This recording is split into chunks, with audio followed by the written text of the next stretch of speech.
माझ्या मित्रांनी मैत्रिणी, मी आज तुम्हाला शिवाजी महाराजांच्या विषयी 2 शब्द सांगणार आहे. ते तुम्ही शांतपणाने ऐकून घ्यावी ही माझी नम्र. छत्रपती शिवाजी महाराजांचा जन्म 19 फेब्रुवारी 1630 रोजी झाला. त्यांच्या आईचे नाव जिजामाता व वडिलांचे नाव शहाजीराजे भोसले असे होते.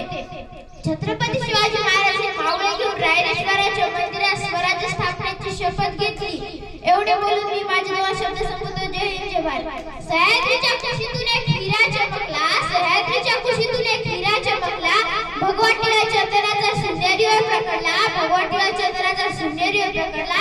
हातात घेऊन तलवार शत्रूंना गरजला, हातात घेऊन तलवार शत्रूंना गरजला. असा एकच मराठा होऊन गेला, असा एकच मराठा होऊन गेला.